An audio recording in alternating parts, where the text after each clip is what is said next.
કેમ છો બધા? તો આજે આપણે બાયસ ક્લિપર બરાબર છે એના વિશે આપણે જોવાના છીએ. પહેલાં થોડું રિવિઝન કરી લઈએ. આપણે ક્લિપર સર્કિટ જોતા હતા બરાબર છે. ક્લિપર સર્કિટ એની અંદર શું આવશે? પહેલું પોઝિટિવ ક્લિપર સર્કિટ, બીજું નેગેટિવ ક્લિપર સર્કિટ, ત્રીજું બાયસ્ડ ક્લિપર સર્કિટ, ચોથું કોમ્બિનેશનલ ક્લિપર સર્કિટ. આપણે આ બંને ક્લિપર સર્કિટ જોઈ ગયા છીએ, પોઝિટિવ અને નેગેટિવ બરાબર છે. અને હવે આજે આપણે જોવાના છીએ બાયસ્ડ ક્લિપર સર્કિટ. પોઝિટિવ નેગેટિવની અંદર શું હતું એ પણ આપણે જોઈ ગયા છીએ બરાબર છે. પોઝિટિવ નેગેટિવની અંદર જે છે એ આપણે એક રિવિઝન કરી લઈએ કે શું હતું. પોઝિટિવ ક્લિપર જે છે એમાં બે પ્રકાર હતા, સિરીઝ બરાબર છે. તો એની અંદર આપણે ડાયોડ જે છે એને કેવી રીતે ગોઠવતા હતા એ ગોઠવવાની જ મેઇન જે વસ્તુ છે એ આપણે જોવાની છે બરાબર.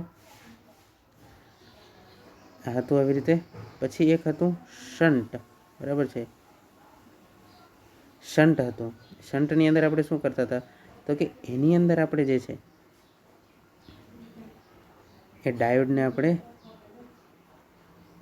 અલગ રીતે ગોઠવતા હતા. હવે એના ઇનપુટ અને આઉટપુટ જે છે આપણે કેવી રીતે મેળવતા હતા તો કે જો પોઝિટિવ ક્લિપરની અંદર શું હતું તો કે પોઝિટિવ ભાગ ક્લિપ થઈ જાય. એનો અર્થ શું છે તો કે જો તમે ઇનપુટ જે છે એ પ્રોપર સાઇન વેવ આપો તો આઉટપુટ તમને કેવું મળે તો કે પોઝિટિવ ક્લિપર, એટલે કે પોઝિટિવ ભાગ નીકળી જાય એટલે આઉટપુટ તમને કેવું મળશે તો કે પોઝિટિવ ભાગ નથી નીકળી ગયો, માત્ર નેગેટિવ ભાગ આવ્યો. પછી આવ્યું હતું નેગેટિવ ક્લિપર આવ્યું હતું, જેની અંદર આપણે સિરીઝ અને શન્ટ બંને જોયા હતા. એમાં પણ શું છે, જો ઇનપુટ તમે આવી રીતનું આપો તો આઉટપુટ તમને શું મળે તો કે નેગેટિવ ક્લિપર છે એટલે નેગેટિવ ભાગ નીકળી જશે, એટલે પોઝિટિવ ભાગ આવશે પણ નેગેટિવ ભાગ જે છે નહીં આવે. આજે જોવાના છીએ બાયસ્ડ ક્લિપર. હવે બાયસ્ડ શા માટે? બાયસ્ડ એટલે આપણે અહીંયા એક્સ્ટ્રા બેટરીનો ઉપયોગ કરશું. તો એનાથી શું થશે, જો અત્યાર સુધી જે આપણે ક્લિપર સર્કિટ જે જોઈ બરાબર, એની અંદર શું થતું હતું તો કે આપણે કાં તો નેગેટિવ ભાગ નીકળી જતો હતો પૂરેપૂરો, કાં તો પોઝિટિવ ભાગ નીકળી જતો હતો 100%, એટલે કે પૂરેપૂરો. પણ બાયસ્ડ ક્લિપર છે બરાબર, બાયસ્ડ ક્લિપર છે એટલે એની અંદર શું આવશે, બેટરી આવશે. હવે એના કારણે શું થશે તો કે પૂરેપૂરું સમજો કે પોઝિટિવ બાયસ ક્લિપર છે તો એનામાંથી પોઝિટિવ ભાગ જે છે ને એ અમુક જ નીકળી શકશે એમ. એટલે આપણે જે છે પહેલે પોઝિટિવ ક્લિપરની અંદર શું હતું તો કે ઉપરનો પૂરેપૂરો ભાગ નીકળી જતો હતો બરાબર, પોઝિટિવ હાફ સાયકલ. પણ બાયસ ક્લિપરની અંદર શું થશે તો કે આપણને જેટલો પોઝિટિવ જે ભાગ છે, પોઝિટિવ હાફ સાયકલ છે, એનામાંથી જેટલો ભાગ મારે દૂર કરવો હશે ને એટલો જ ભાગ જે છે એ હું દૂર કરી શકીશ એમ. એવી જ રીતના નેગેટિવ ક્લિપરમાં પણ થશે કે જો આ આપણું વેવફોર્મ છે અને મારે જો નેગેટિવ ક્લિપરમાંથી આ નીચેનો આટલો ભાગ જ જો દૂર કરવો છે તો બાયસ્ડ નેગેટિવ ક્લિપરની મદદથી હું આ કરી શકીશ એમ. તો બાયસ્ડ જે છે એ એટલા માટે અહીંયા લખવામાં આવે છે કારણ કે આપણે અહીંયા બેટરીનો ઉપયોગ કરીએ છીએ બરાબર છે. અને એનો ઉપયોગ શું છે તો મેં તમને હમણાં કીધો જ કે શા માટે એ આટલા ઉપયોગી છે. ઓકે, તો સૌથી પહેલાં આવે છે બાયસ્ડ નેગેટિવ ક્લિપર. હવે આપણને ખબર છે કે જો આ બેટરી નથી, જો બેટરી ન હોત તો આ નેગેટિવ ક્લિપર કેવી રીતે કામ કરત? સિમ્પલ છે કે પોઝિટિવ સાયકલ આવત ત્યારે અહીંયા પોઝિટિવ, અહીંયા નેગેટિવ સાઇન મળત આપણને બરાબર છે પોઝિટિવ સાયકલ દરમિયાન. તો પોઝિટિવ જે છે એ ડાયોડના એન ભાગને અને નેગેટિવ છે એ ડાયોડના પી ભાગને મળે છે. એટલે ડાયોડ અત્યારે કેની તરીકે કામ કરશે તો કે રિવર્સ બાયસ તરીકે. ડાયોડ રિવર્સ બાયસ તરીકે કામ કરે છે બરાબર. અત્યારે ડાયોડ રિવર્સ બાયસ છે એટલે કે કરંટને પસાર થવા દેતો નથી. તો કરંટ ક્યાં જશે? સીધો આઉટપુટમાં. એટલે કે નેગેટિવ ક્લિપરમાં બરાબર છે પોઝિટિવ સાયકલ દરમિયાન આઉટપુટમાં મને પોઝિટિવ સાયકલ મળે છે. હવે નેગેટિવ સાયકલ આવી બરાબર છે, નેગેટિવ સાયકલ એમાં શું થશે, ઉપરનું ટર્મિનલ નેગેટિવ, નીચેનું પોઝિટિવ. તો એન ટાઈપને જે ડાયોડ છે એનો N ભાગ છે એને નેગેટિવ અને જે P ભાગ છે એને પોઝિટિવ મળે છે વોલ્ટેજ. એટલે કે ડાયોડ અત્યારે ક્યાં છે? ડાયોડ અત્યારે ફોરવર્ડ બાયસ સ્ટેટમાં છે, એટલે કે કરંટને પસાર થવા દેશે. એટલે જો અહીંયા નેગેટિવ અહીંયા પોઝિટિવ, તો કરંટ જે છે એ આ ડાયરેક્શનમાં ફ્લો થશે. હવે વસ્તુ એ છે કે કરંટ ફ્લો થાય છે એ તો છે જ, પણ સમજવા માટે તમે એમ કહી શકો છો, અત્યારે બેટરી નથી, બરાબર છે, એ તો આપણે પહેલેથી જ જોયું છે. જ્યારે ફોરવર્ડ બાયસ થાય છે ત્યારે ડાયોડ એક ક્લોઝ સ્વિચ તરીકે કામ કરે છે. કોના તરીકે કામ કરે છે? એક ક્લોઝડ સ્વિચ. એટલે કે જે આઉટપુટ જે છે, અહીંયા જે આપણને આઉટપુટ મળે છે એ આઉટપુટ જે છે એ શોર્ટ થઈ ગયું છે, એટલે કે ઝીરો થઈ ગયું છે, 0 વોલ્ટ. શોર્ટ એટલે 0 વોલ્ટ એમ. તો નેગેટિવ હાફ સાયકલ દરમિયાન, બરાબર છે, પોઝિટિવ હાફ સાયકલ તો મળી ગઈ, પણ નેગેટિવ હાફ સાયકલ દરમિયાન શું થાય છે? તો કે આપણને 0 વોલ્ટેજ મળે છે. એટલે આ તો થયું આ તો શું થયું? નેગેટિવ ક્લિપર થયું. પણ બાયસ્ડ નેગેટિવ ક્લિપર જે છે એનો શું અર્થ છે એ આપણે જોઈએ, બરાબર છે. Biased negative clipper. હવે બાયસની અંદર મેં તમને શું કીધું કે એક એક્સ્ટ્રા બેટરી આપણે જોડીએ છીએ. આ બેટરીનો વોલ્ટેજ જે છે ને એ આપણે કેટલો રાખીએ છીએ? તો કે જે આપણું ઇનપુટ છે, ઇનપુટનો જે મેક્સિમમ વોલ્ટેજ છે, પ્લસ કે માઇનસ કોઈ પણ, બરાબર, જે પણ પ્લસ કે માઇનસ, એ મેક્સિમમ જે વોલ્ટેજ છે એનાથી ઓછો.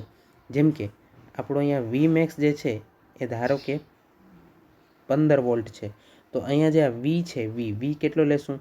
તો કે 15થી ઓછો, બરાબર છે. વી કેટલો હશે? તો કે 15 વોલ્ટથી ઓછો. ફોર એક્ઝામ્પલ 5 વોલ્ટ અથવા તો 10 વોલ્ટ, કંઈ પણ એમ, એવી રીતે. તો હવે આપણે આ સર્કિટ સમજીએ. ડાયોડ છે, બરાબર. જેવી રીતના આપણે સિમ્પલ નેગેટિવ ક્લિપરની અંદર ડાયોડ જેવી રીતે ગોઠવતા હતા અને બેટરી નથી, તો આ એ જ છે સર્કિટ, પણ બાયસ ડાબી ગયું એટલે આપણે એક બેટરી જોડી છે. હવે બેટરીની પોલારિટી જે છે એ તમે ખાસ ધ્યાનથી જોજો. બેટરીની પોલારિટી ખાસ ધ્યાનથી જોજો. શા માટે? તો કે જુઓ, જે બેટરીનો જે નેગેટિવ ટર્મિનલ જે છે એ ડાયોડના કોની સાથે જોડવામાં આવેલો છે? પી ભાગ સાથે, બરાબર છે. બેટરીનો નેગેટિવ ટર્મિનલ ડાયોડના પી ભાગ સાથે જોડવામાં આવ્યો છે. ઓકે, કંઈ વાંધો નહીં. ચાલો તો આપણે જોઈએ, બરાબર. હવે અહીંયા કેવી રીતના થશે? જો આ જે સર્કિટ છે, બરાબર. હવે જો અહીંયા એક વસ્તુ આપણે સમજવી પડશે કે આ બેટરીને આપણે કેવી રીતે દર્શાવીએ છીએ. જો જનરલી બેટરીને આપણે આવી રીતના દર્શાવીએ, બરાબર, એ સમજો કે આ 5 વોલ્ટની બેટરી છે એમ કહીએ, તો જે નેગેટિવ જે પ્લેટ છે બેટરીની એને આપણે 0 વોલ્ટ ધારી લઈએ છીએ, બરાબર. અને એટલા માટે જ આપણે પોઝિટિવ પ્લેટને શું કહીએ છીએ કે +5 વોલ્ટ જે છે એ પોઝિટિવ પ્લેટ ઉપર છે. પણ ધારો કે એનાથી ઊંધું થાય તો? ઊંધું એટલે શું? જો આ પ્લેટ છે, બરાબર છે, આને આપણે કહીએ 0 વોલ્ટ ઉપર છે નાની પ્લેટ, મોટી પ્લેટ +5 વોલ્ટ ઉપર છે. પણ આ જ બેટરી છે, બરાબર છે, બરાબર. શા માટે 0 વોલ્ટ? કારણ કે આપણે નાની પ્લેટને ગ્રાઉન્ડ કરી દીધી છે, બરાબર છે. પણ ધારો કે બેટરી આ જ છે, બરાબર છે, બેટરી આ જ છે, પણ એના પોઝિટિવ પ્લેટને હું ગ્રાઉન્ડ કરી દઉં છું. એટલે કે જે 5 વોલ્ટ ઉપર હતી, બરાબર છે, જે પ્લેટ 5 વોલ્ટ ઉપર આપણે કહેતા હતા એને મેં ગ્રાઉન્ડ કરી દીધી હતી, તો આ 0 વોલ્ટ થઈ જશે, બરાબર છે. ઓબ્વિયસ છે 0 વોલ્ટ થઈ જશે. પણ આ બેટરી જે છે એની જે નેગેટિવ પ્લેટ છે ને એ -5 વોલ્ટ બતાવશે, બરાબર છે. હવે બેટરીની જે નેગેટિવ પ્લેટ છે એ -5 વોલ્ટ જે છે એ બતાવશે. આ વસ્તુ આપણે ખાસ સમજવાની છે. એનું કારણ શું? કારણ કે બેટરી એક જ છે, તો એની અંદરનો જે પોટેન્શિયલ ડિફરન્સ છે, એની જે પ્લેટ છે, પોઝિટિવ અને નેગેટિવ પ્લેટ છે, બરાબર, એની વચ્ચેનો વિદ્યુત સ્થિતિમાનનો તફાવત જે છે એને સરખો રહેવો જોઈએ. ફોર એક્ઝામ્પલ, જો હું નાની પ્લેટ છે એને ગ્રાઉન્ડ કરું છું તો એ 0 વોલ્ટ ઉપર હશે, અને મોટી પ્લેટ જે છે એ 5 વોલ્ટ ઉપર હશે. તો આપણે પોટેન્શિયલ ડિફરન્સ કેમ લઈએ છીએ? તો કે મોટી પ્લેટનો જે વોલ્ટેજ છે 5 વોલ્ટ માઇનસ નાની પ્લેટનો વોલ્ટેજ એટલે કે 0 volt is equal to 5 volt. તો આ બેટરી કેટલા વોલ્ટની છે? 5 વોલ્ટની. સરસ. પણ હવે બેટરી હું એ જ લઉં છું, બરાબર, બેટરી બદલાવતો નથી, બેટરી હું એ જ લઉં છું, પણ એની અંદર હું શું કરું છું? પોઝિટિવ પ્લેટને હું જે છે એ ગ્રાઉન્ડ કરી દઉં છું, બરાબર. તો એ હિસાબે બેટરી એ જ છે, એટલે કે બેટરી 5 વોલ્ટની જ છે. તો 5 વોલ્ટની બેટરી થવા માટે, કારણ કે આપણે પોઝિટિવ પ્લેટને ગ્રાઉન્ડ સાથે જોડી દીધી તો એ 0 થશે, તો આ બેટરી 5 વોલ્ટની રહેવા માટે નેગેટિવ પ્લેટે -5 વોલ્ટનું થવું પડે, તો જ થશે 5 વોલ્ટ. કેવી રીતે જુઓ, વોલ્ટેજ વિદ્યુત સ્થિતિમાનનો તફાવત કેવી રીતના, તો કે મોટી પ્લેટનો વોલ્ટેજ 0 વોલ્ટ માઇનસ નાની પ્લેટનો વોલ્ટેજ કે જે -5 વોલ્ટ છે. તો આ શું થશે, 0 minus minus minus plus 5 is equal to 5 volt. આવી રીતે, બરાબર. તો આ વસ્તુ જે છે સમજવાની આપણે અહીંયા છે. ઓકે, ચાલો. તો હવે નેગેટિવ ક્લિપર છે, બરાબર. એટલે કે નેગેટિવ હાફ સાયકલની અંદરથી કંઈક કપાશે, પોઝિટિવ તો આપણને એઝ ઇટ ઇઝ જ મળી જશે. ઓકે, ચાલો. હવે પોઝિટિવ હાફ સાયકલ ચાલુ થઈ છે, તો ઉપરનું ટર્મિનલ પોઝિટિવ, નીચેનું ટર્મિનલ નેગેટિવ, બરાબર. હવે જુઓ, અહીંયા ધ્યાન વસ્તુની રાખવાની વસ્તુ એ છે જે મેં તમને હમણાં સમજાવી કે વોલ્ટેજ જે છે, બેટરી જે છે એની પોઝિટિવ પ્લેટ ગ્રાઉન્ડ કરી દીધેલી છે. એનો મતલબ શું છે કે જો આ બેટરી 20 વોલ્ટની છે, બરાબર, તો અત્યારે ડાયોડના પી ભાગ ઉપર -20 વોલ્ટેજ જે છે એ અપાયેલો છે, બરાબર છે. સમજાવવાનું કેવી રીતે, બરાબર ને. હમણાં જ આપણે સમજ્યું કે જો પોઝિટિવ પ્લેટ ગ્રાઉન્ડ કરી નાખીએ, બરાબર, તો નેગેટિવ પ્લેટ જે છે એનો વોલ્ટેજ કેટલો થઈ જાય, તો કે માઇનસ થઈ જાય, એમ, બરાબર છે, માઇનસ થઈ જાય. તો એ વસ્તુ જે છે એવી રીતના અહીંયા થાય છે કે પી ભાગ ઉપર, ડાયોડના પી ભાગ ઉપર અત્યારે નેગેટિવ 20 વોલ્ટેજ છે. એ નેગેટિવ 20 વોલ્ટને છે ને આપણે અહીંયા પણ દર્શાવી શકીએ આવી રીતે, બરાબર છે. આ ગ્રાફમાં પણ અત્યારે આપણે બતાવી શકીએ. જો આપણે સીધી લાઈન શું કામ કરીએ છીએ, કારણ કે બેટરી એટલે ડીસી વોલ્ટેજ કે જે કોન્સ્ટન્ટ છે. તો આ લાઈન જે છે એ કેની છે, -20 વોલ્ટની છે, બરાબર છે. માઇનસ છે એટલે નીચે મેં દોરી છે, પ્લસ હોત તો ઉપર દોરો થાય. ઓકે, તો પહેલેથી -20 વોલ્ટેજ તો લાગેલા જ છે. હવે પોઝિટિવ સાયકલ આવી છે એટલે પ્લસ અને નીચે માઇનસ, બરાબર. ઉપરનું પ્લસ ને નીચેનું ટર્મિનલ માઇનસ થશે. તો પ્લસ જે છે એ એન ભાગને મળે છે, પોઝિટિવ વોલ્ટેજ એન ભાગને મળે છે ડાયોડના, અને બેટરીના નેગેટિવની સાથે સપ્લાયનું નેગેટિવ વોલ્ટેજ પણ ડાયોડના પી ભાગને મળે છે. એટલે ઓવરઓલ જે છે આ ડાયોડ જે છે એનો એન ભાગ પોઝિટિવ અને પી ભાગ નેગેટિવ જે છે બને છે. અને આવી રીતનું થાય ત્યારે ડાયોડ શેનામાં હોય, રિવર્સ બાયસમાં. એટલે કરંટને પસાર થવા દે નહીં. તો શું થાય, તો કે જે ઇનપુટનો જે કરંટ છે એ સીધો આઉટપુટની અંદર આપણને જોવા મળે. એનો મતલબ શું, તો કે આઉટપુટની અંદર મને પોઝિટિવ સાયકલ તો મળી જ, સમજો. હવે સમજવાનું જે છે એ અહીંયા આવે છે. જુઓ, આ આપણો -20 વોલ્ટ, નેગેટિવ હાફ સાયકલમાં ઓપન ટર્મિનલ નેગેટિવ, નીચેનું પોઝિટિવ. તો એન જે છે એન ભાગ એને તો નેગેટિવ વોલ્ટેજ મળે જ છે, પણ પી ભાગને અહીંયા શું છે, પહેલેથી એક તો નેગેટિવ 20 વોલ્ટ બેટરીનો મળે છે, પણ હવે જે છે ને એ શું મળે છે, સાથે સપ્લાયનો પોઝિટિવ વોલ્ટેજ મળે છે, બરાબર. સપ્લાયનો મળે છે આપણને અહીંયા પોઝિટિવ વોલ્ટેજ. શા માટે સપ્લાયનો પોઝિટિવ મળે છે, કારણ કે અત્યારે નેગેટિવ હાફ સાયકલ ચાલે છે. નેગેટિવ હાફ સાયકલ ચાલે છે એટલે જે નીચેનો ટર્મિનલ પોઝિટિવ થશે, તો એ પોઝિટિવ વોલ્ટેજ પ્લસ બેટરીનો નેગેટિવ વોલ્ટેજ, બરાબર.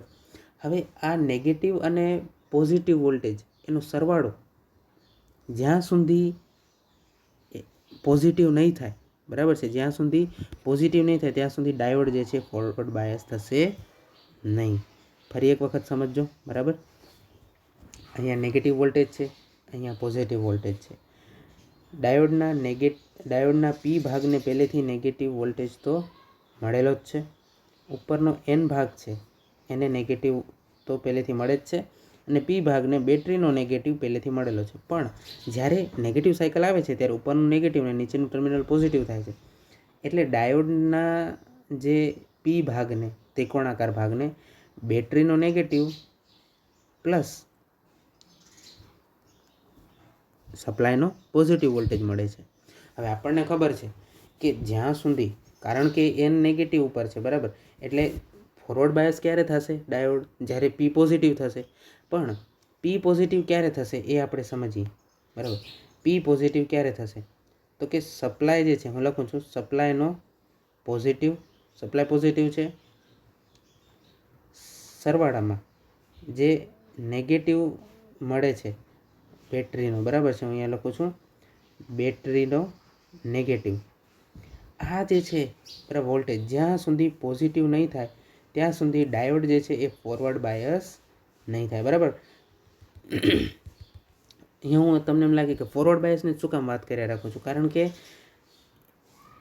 ડાયોડ જે છે એના એન ભાગને તો નેગેટિવ મળેલો જ છે, કારણ કે ઉપરનું ટર્મિનલ જે છે આ એ નેગેટિવ હાફ સાયકલ દરમિયાન નેગેટિવ જ થશે, તો એનને નેગેટિવ મળેલું છે.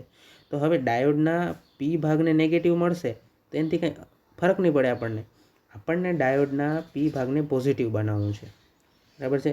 તો સપ્લાયનો જે પોઝિટિવ છે એ પ્લસ બેટરીનો જે નેગેટિવ છે એ આનો સરવાળો મને પોઝિટિવ જોઈએ. અને આ પોઝિટિવ ક્યારે મળશે મને કહો? જ્યારે સપ્લાયનો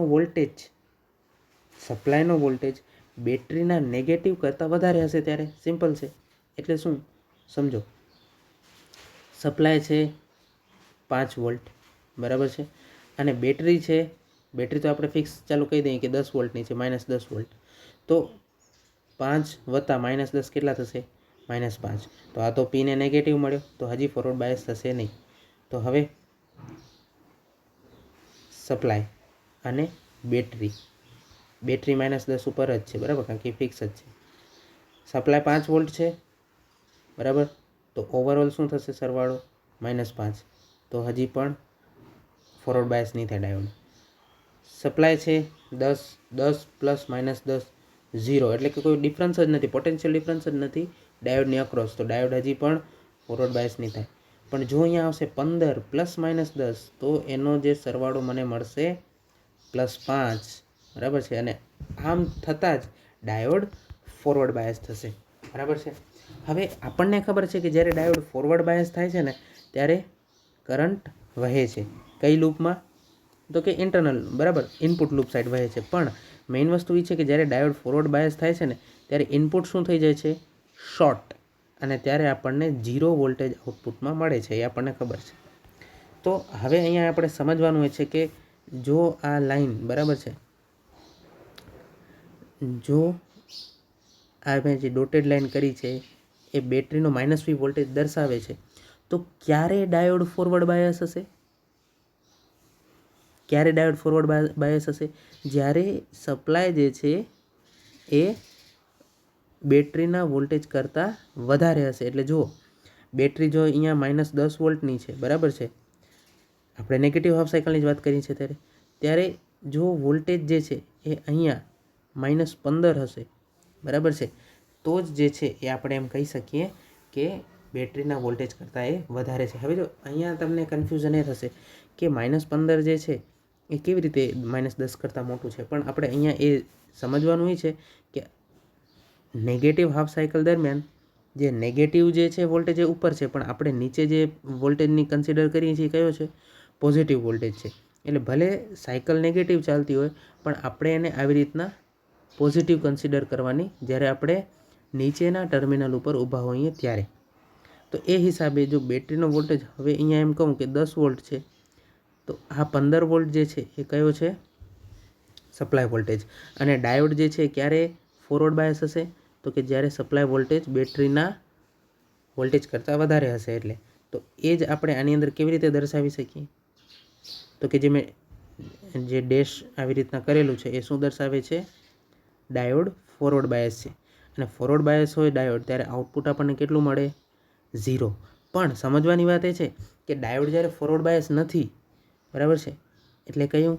તો કે આ ઉપરનો ભાગ. તો ઉપરનો ભાગ શું દર્શાવે છે? તો કે ડાયોડ જે છે એ રિવર્સ બાયસ છે. અને ડાયોડ રિવર્સ બાયસ હોય ત્યારે આઉટપુટ આપણને શું મળે?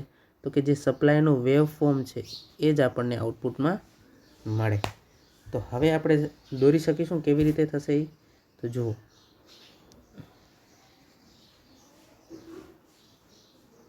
પોઝિટિવ હાફ સાયકલ તો પૂરેપૂરી મળશે આપણને. નેગેટિવ હાફ સાયકલની અંદર જો હું એમ કહું કે આ જે છે એ બેટરીનો -V વોલ્ટેજ છે, તો જુઓ આ નીચેના સમયગાળા દરમિયાન શું હશે? આઉટપુટ 0, કારણ કે ત્યારે ફોરવર્ડ બાયસ હશે. અને ઉપરના સમયગાળા દરમિયાન આઉટપુટ શું હશે? વેવ ફોર્મ, કારણ કે એ દરમિયાન શું હશે? Diode reverse bias.